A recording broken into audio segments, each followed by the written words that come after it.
Hi, everybody, and welcome to the Press Play Lifestyle Inspired podcast, where we do interviews with inspiring and interesting people like our new friend Zee on topics to help our listeners, that's you, find the resources, tools, and support that you need to be your best inspired self.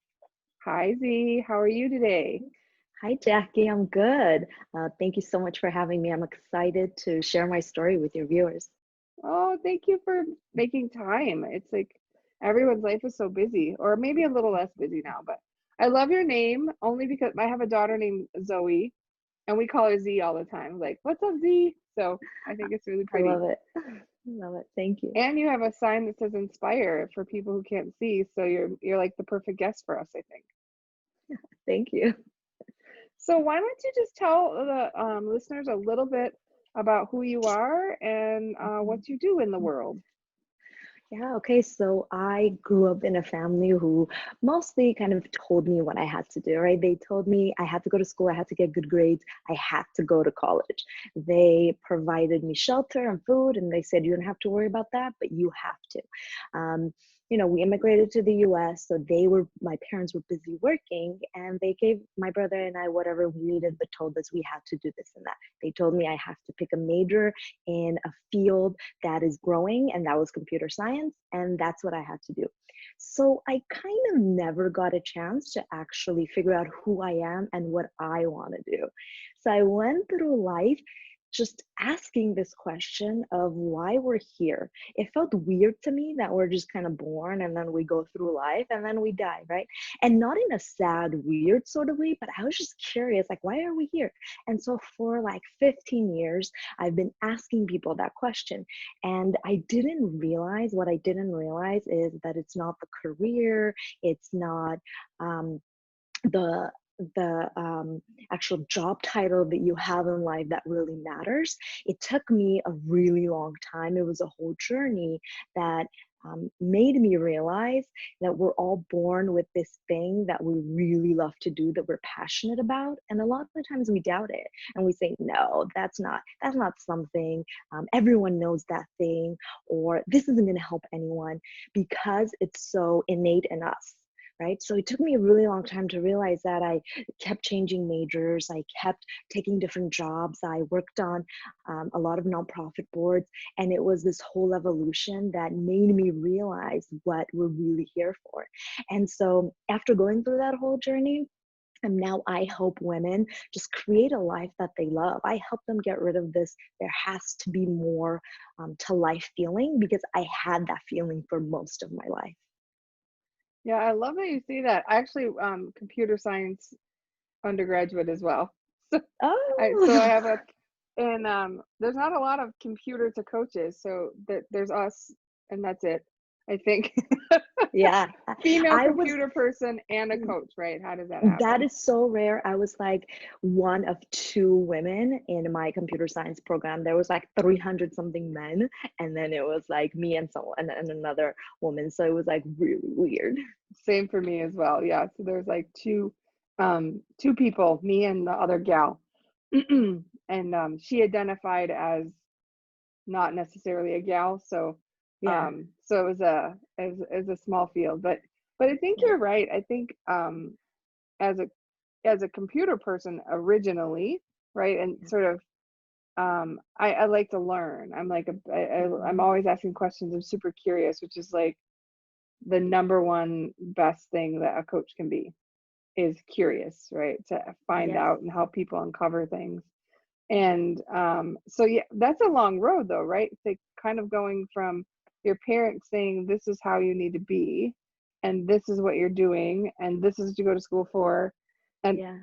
and then keep having the question stay, because computer science isn't telling you why you're here.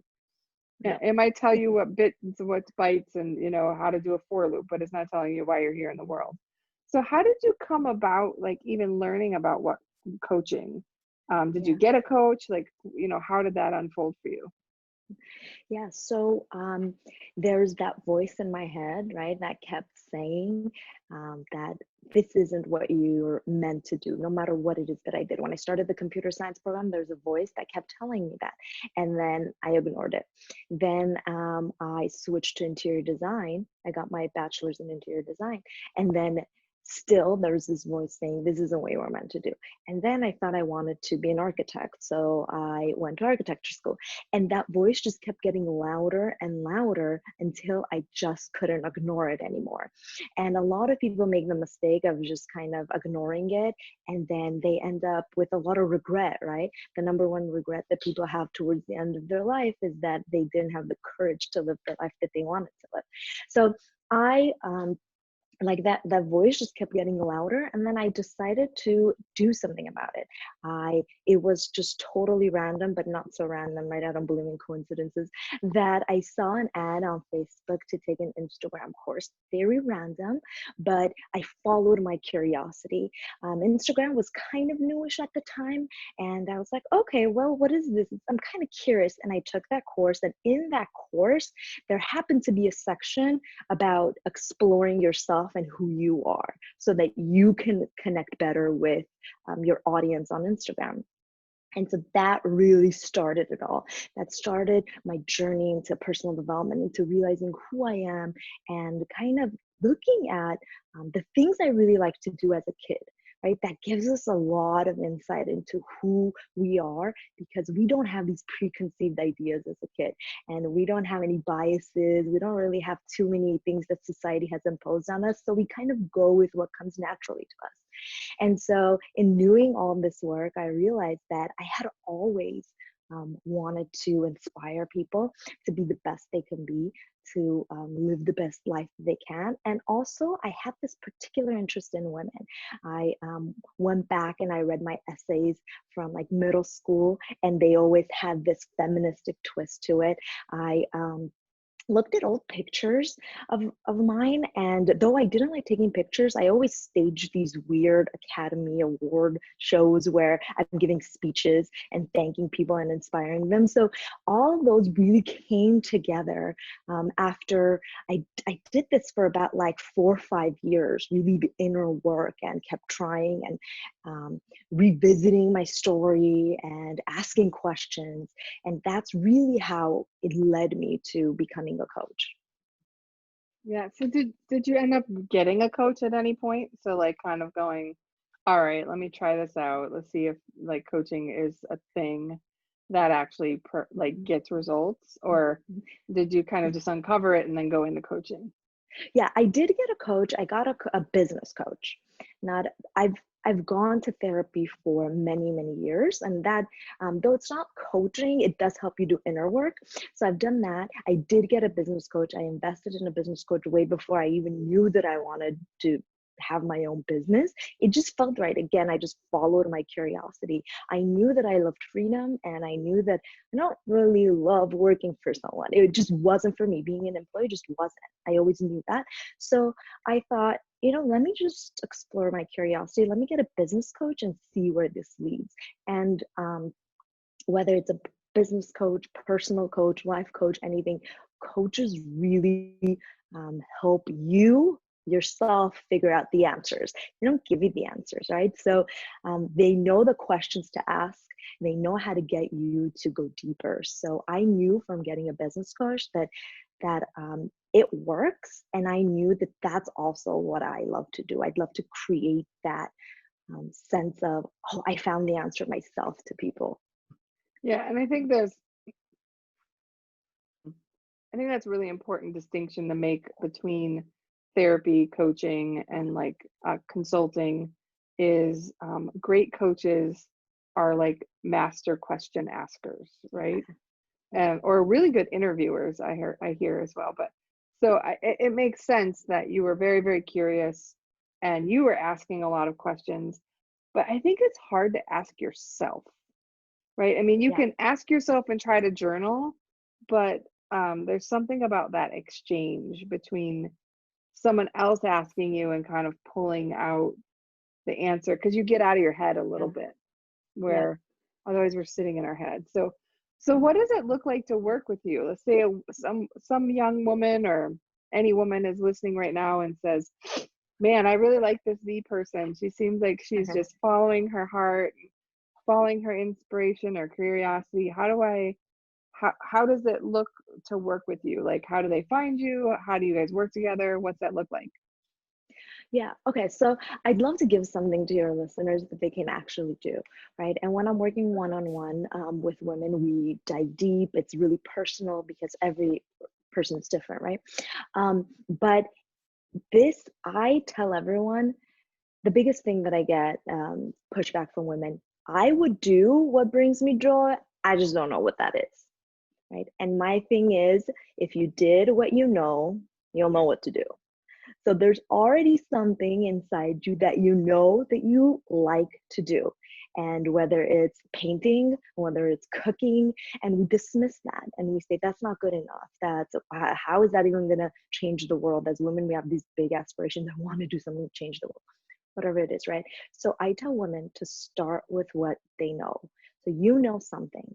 So either ask yourself that question, ask yourself, what is it that I do when I'm procrastinating? What is it that I daydream about? What is it that time seems to fly as I'm doing this thing? And then don't judge it, right? If it's cooking, write down cooking. If it's running outside, write down running. Um, so write that thing down and then think of 3 things you can do related to that. For example, if it's cooking, right, you can maybe take, I guess now, an online cooking class. Maybe you can cook a dinner, take it to a neighbor or a friend. So think of 3 things you can do with that one thing. And then take out your phone, your calendar, schedule it in, and actually do 1 or 2 of those things. And the more you do, the better you're going to get at, the more clarity you're going to get, right? So I have this thing that I create is the clarity spectrum, and it's really easy. The more action you take, the more clarity you'll have. And it's not just busy work action, because there's a difference between being busy and actually doing something. You're doing targeted things in directly related to that one thing that you know that you really like. So the less action you take, the more you're going to be confused. The more action you take, the more clarity you will have. And only action creates clarity. Thinking does not, thought does not. Women think, or I'm sure men too, we think that we can think about this in our head and then just come up with the answer. We can't. You actually have to take the action. So and that's one thing that your listeners can do right now. If they're asking themselves, I need more joy in my life. How do I live the life that I want? That's where you start. You start with what you already know. So when I work with women, I dive deeper into this, and I help them figure out how they can create their dream life and how they can start right now, that you don't need anything else outside of you. We always think, I need that next thing, I need that new tool, I need that new gadget. If only I can have this one more thing, then I can get it, right? You already have it. So we go through the work, we go through that deep work, and we create that dream life, and then we start working towards it. I think that's beautiful. I've talked to a couple coaches as well over the years, and I think I was very surprised to realize, and I'm still working on it, that clarity isn't something you get, it's something you do, right? You Yes. know, like I'm like, oh, because I'm a nerd. I'm always in my head and Yeah. having thoughts about my thoughts, about my Mm-hmm. thoughts, about my thoughts. And it wasn't really, and when you stop being in your head and start doing some of the things you're thinking about, it's not until then that you actually know how you feel about it. Right? Exactly. You're like, I think I might like this. Well, I don't know. How do you know? Well, try to do it. And I Yep. think if our parents, like college was meant to be that. It didn't for a lot of mine were like too, like you're doing what you got to do. But that's why like they don't have you declare a major right away, right? They're like take all kinds of weird classes, try to figure something out because Yeah. you hopefully you'll find something you really enjoy. Yeah. Um, but I wonder too is people think do people other people think that if you can't make a lot of money at something, then it's not worth it, right? Like Yeah. I've always loved to draw. I'm like, oh, you can't make a living drawing. So I went into Yeah. computer science because that's related. Exactly. You're like, Exactly. ah.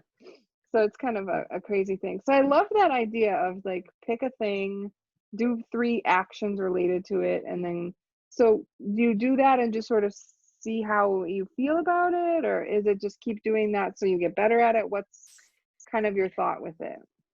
Yeah, so you don't know where your actions will take, right? Think of where you are right now in your life. Did you really imagine yourself being where you are? I didn't. Like 10 years ago, I would never imagine that I'm going to be here doing this, right? So you don't know where your actions are going to lead. I'll give you an example. So I work with a woman that she's like, I love cooking. And she was very resistant to doing something about that. She's like, everyone cooks. There's nothing special about that. But I took her through the process and she ended up taking a cooking class. So she went to a local community college, took a cooking class, and then she met a lady there who was trying to create her own cookbook. And so they collaborated and they made the different dishes. And they also had a photographer in that same class. And then she took the pictures and they collaborated to create a cookbook. So you never know where that's going to lead. And so now she's like pretty successful. She has her own cooking show. So you don't know where it's going to take you. You don't know the people you'll meet. You don't know the opportunities that you'll get. And maybe along the way you decide, I don't love this cooking thing as much as I thought I did.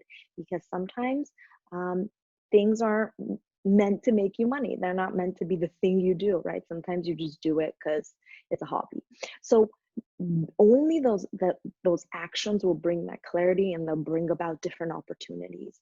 And trust those feelings, because your feelings will always be your guiding light, right? Think about it. When you're sick and you feel bad, you don't feel like doing anything. You don't feel like getting out of bed. The things you love doing throughout your day, you don't want to do anymore. So those feelings will always guide you. If it doesn't feel good, don't do it. Switch gears, do something that feels good. Yeah, I love that. That seems like it's a great actionable way for the listeners to be able to kind of start going from stuck to unstuck. And Yep. that's also only done through action, right? You can't Yeah. think yourself unstuck, which is interesting. So if someone wanted to work with you, Z, like where would they go? What would they do? Yeah, so I'm at Zee Najarian across all social media platforms, mostly on IG and Facebook. And then my website is zeenajarian.com. And if you go on there, you'll have across the top, there'll be a bar, and they can sign up to get my free training on how to choose which passion to follow. Um, so that will put you right on my list. And then usually once a month, sometimes more, I send out really actionable items on how you can create a life that you love. And if anyone really wants to have a clarity call, a free clarity call with me, it's at zeenajarian.com/clarity. That's amazing. Thank you so much. We'll make sure Thank to you. have your website and your Facebook and your IG and all of that in the show notes. So thank you so much for taking the time with us today. Any parting words you'd like to leave the listeners with before we go? Yeah, so I'd like each and every single person listening to know that you are meant to live the life that your heart desires, right? I believe you're never given a vision that you're not meant to follow. So if you can think it and you feel like that's what you want, then you're meant to do that. So just trust that voice and know that you never have to do anything drastic. Sometimes we think we have to quit our job and like give our kids for adoption, move to Zimbabwe, I don't know, like something drastic. Yeah. You never have to be drastic, because we hear those stories, right? Those stories get more traction, someone doing something crazy. But you can take really small steps, and you can start creating the life that you really want to live. Well, thank you so much, Z. I thought that was beautiful.